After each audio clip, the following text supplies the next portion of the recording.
friends, welcome back to Learning Platform. Today we will learn about constants in C. Constants are also called as literals. Constants in C are used to represent those entities which remains constant, that is does not change. Constant is further classified into two categories, numeric constants or character constant. Numeric constant can be either real or integer constant. Character constants can be single character constant or a string constant. We will study about all these constants individually. Let's begin with integer constant. An integer constant can be represented in the form of a octal constant, hexadecimal constant, or simply a decimal constant. For octal constant, 0 is used as prefix. For hexadecimal constant, 0 with character x is used as a prefix. For decimal constant, nothing is used as a prefix. Besides using prefix, there are suffix also to represent an integer constant, like u in uppercase or in lowercase is used to represent an unsigned integer, and L in uppercase or in lowercase is used to represent a long integer. And both U and L can be used to represent unsigned long integer. Let's have a look on some example of integer constants.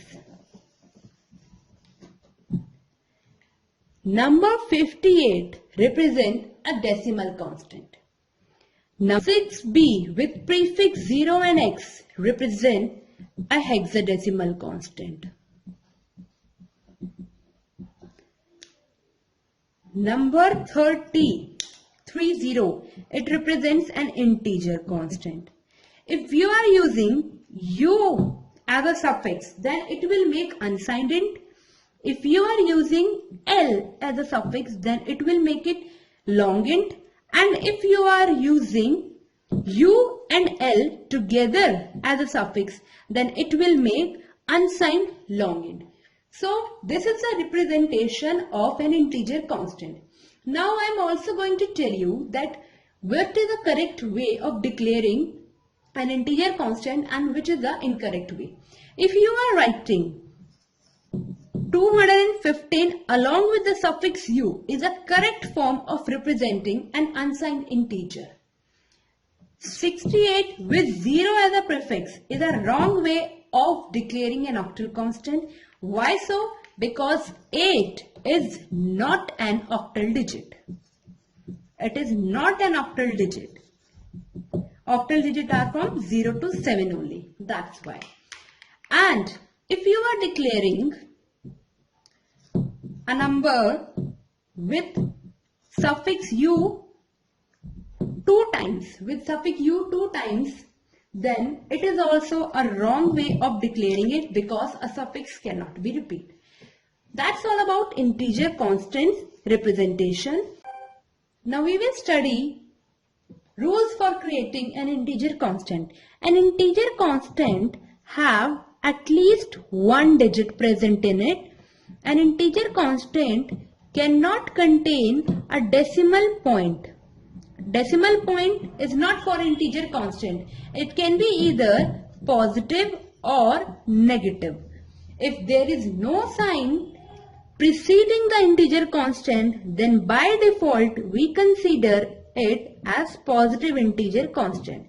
That's all about integer constant. Now we will study about floating point constants.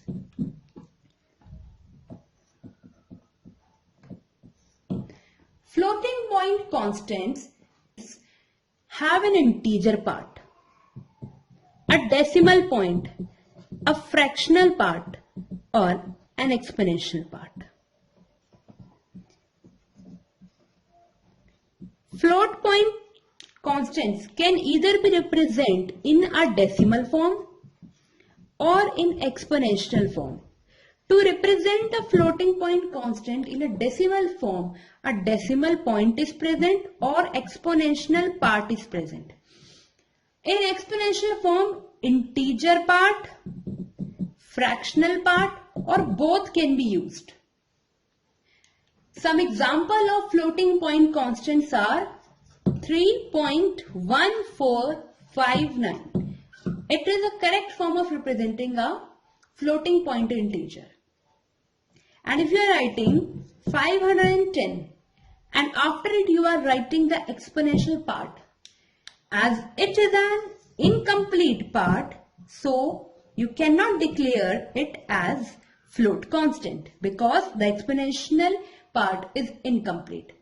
Also, if you are writing 210 and after it you are using suffix f, then it's also an incorrect form of representing a floating point because there is no decimal, no exponential part.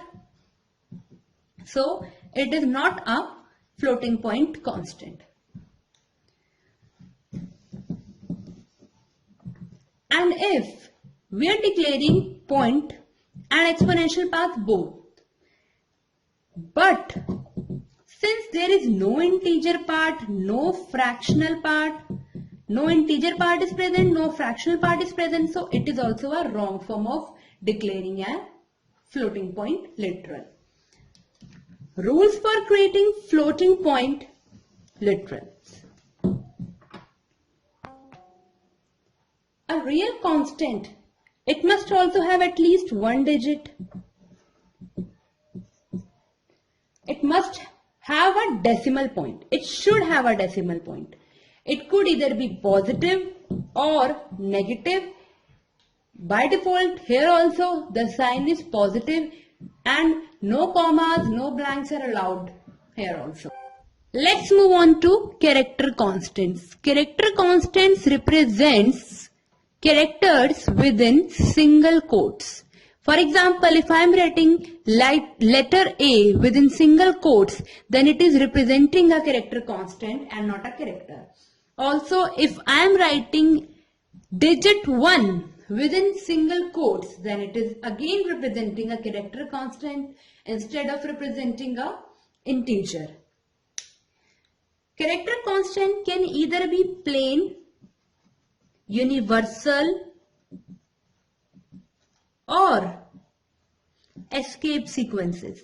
Escape sequences is next topic in our today's tutorial. But first let me tell you rules for creating character and string constant.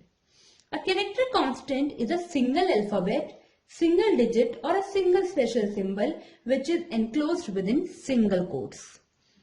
Maximum length of character constant is 1 character. If I am writing A, B, C, D within single quotes, then do not consider it as a character constant just by looking at the single quotes. It is not a character constant. Why so? Because the maximum length of a character constant is 1, and also do not consider it as a string constant. Why? Because string constants are enclosed within double quotes. Okay, so that all about character constant. Let's move on our next topic, which is escape sequences in C. There are certain characters in C that represent special meaning when preceded by a backslash. Control characters or non-printable characters are put into program by using a backslash and a special character or number. Some escape sequences codes can be seen here as follows. \B is used to take your cursor one space back to the current position of the cursor. \F is used for form feet. \N is used to generate a new line, that is to take your cursor to the next line. \R is used to take your cursor to the start of line. \T is horizontal tab. \double quote is used to generate double quotes in the output. Single quote is used to generate single quote in the output, and to generate backslash itself we have to use backslash 2 times in the program so that we can get backslash as your output. Backslash V is vertical tab. Backslash A is used for alert. Alert actually is used to make beep sounds. The output of using backslash A is a beep sound. Backslash question mark is to generate question mark. Backslash N means number of digits is used for octal constant, and backslash X and N is used for creating a hexadecimal constant. This was all about constants. Now we will learn about definition of constants. How constants are defined in a C program.